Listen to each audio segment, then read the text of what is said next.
Shalom, damai sejahtera bagi kita semua. Kiranya kita semua dalam keadaan baik dan sehat selalu. Saudaraku yang terkasih dalam Tuhan, pesan firman Tuhan bagi kita pada saat ini yang bertemakan pertobatan radikal. Kisah Para Rasul 9:19-31. Kita sering memaknai kata radikal secara negatif. Padahal radikal artinya mengakar sampai ke akar. Dengan pengertian ini, seharusnya anak Tuhan radikal dalam mencintai Tuhan.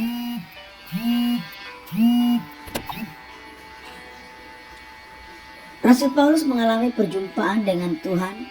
Hal itu berdampak besar dalam hidupnya. Setelah disembuhkan oleh Tuhan melalui Ananias, saat itu juga dia memberitakan Yesus sebagai Allah. Saulus tentu sudah tahu konsekuensi yang akan ditanggung olehnya.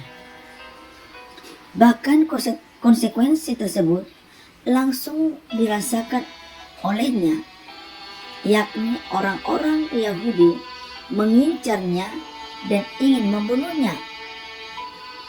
Di lain pihak, murid-murid Tuhan juga mencurigainya serta tidak mempercayainya. Akan tetapi meskipun demikian, dia tahu betul risiko yang akan dihadapi. Dia tetap berani mengabarkan Injil Tuhan.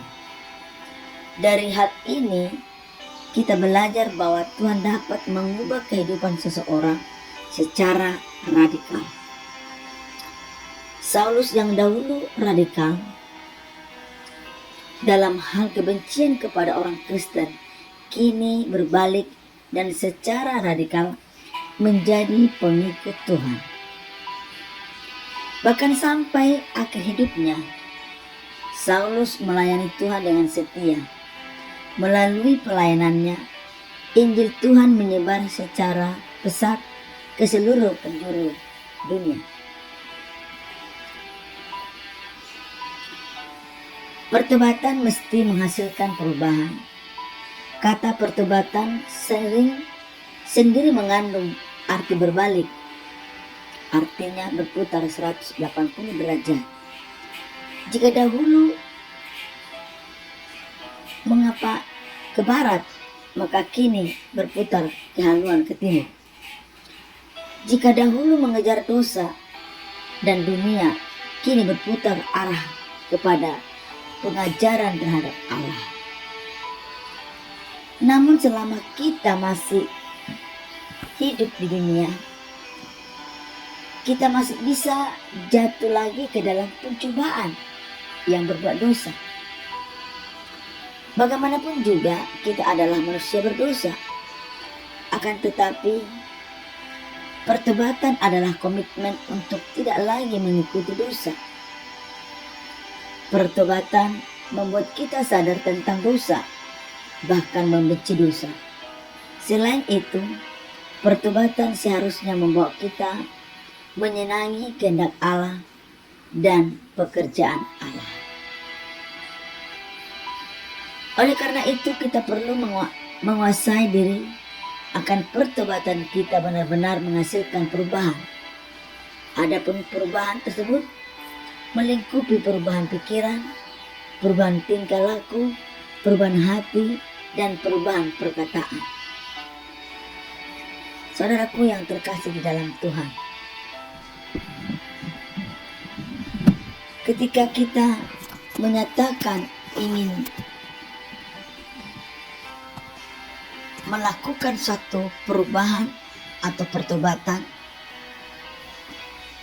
memang itu didasari dengan emosi, sehingga kita berkata, aku ingin bertobat. Ini perlu kesadaran diri yang sesungguhnya dan komitmen. Karena tidak gampang melepaskan kebiasaan-kebiasaan yang buruk dan akan mengarah kepada hidup yang sebenarnya atau hidup dalam kebenaran. Maka ya memang harus berjuang dan bergulat untuk meninggalkan kehidupan yang lama. Dan itu memang perjuangan dan pergulatan yang sungguh luar biasa, karena saudaraku, tidak akan gampang memutar hidup atau diri kita 180 derajat ke arah kehidupan yang Kristus Tuhan yang mau. Tidak gampang. Maka memang harus ada orang-orang yang tertentu juga mendukung akan hal tersebut. Dan perlu memang satu tekad dalam diri sendiri untuk melakukan perubahan. Terkadang banyak godaan dan goncangan, dan juga tantangan, rintangan. Memang harus kita lalui demikian agar teruji pernyataan pertobatan kita. Jadi tidak ada seperti segampang membalikkan telapak tangan dalam pertobatan. Dituntutlah namanya komitmen, namanya perjuangan, karena disitulah akan terlihat bagaimana kita punya prinsip ingin bertobat. Saudaraku yang terkasih di dalam Tuhan, jika kita dengan rendah hati memohon kepada Tuhan pertolongan-pertolongannya, maka Tuhan tidak akan pernah tinggal diam bagi orang yang Dia kasihinya, bagi orang yang Tuhan kasihi. Ketika kita berseru minta pertolongan kepada Tuhan, Tuhan akan memberikan jalan bagi kita menyelesaikan setiap persoalan. Tuhan tidak pernah tinggal diam. Tuhan tidak pernah meninggalkan kita. Tuhan selalu ada bersama kita. Tuhan selalu ada menyertai kita. Terkadang kitanya inilah yang tidak peka akan kehadiran Tuhan untuk menolong, menyertai kita dalam hidup ini. Oleh sebab itulah saudaraku, mari kita kosongkan hati kita ini.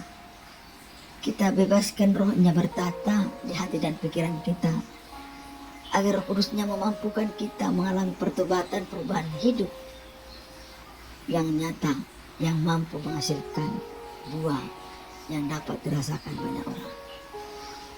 Saudaraku yang terkasih dalam Tuhan, marilah kita berserah kepada Tuhan dengan sepenuh hati, dengan sepenuh jiwa.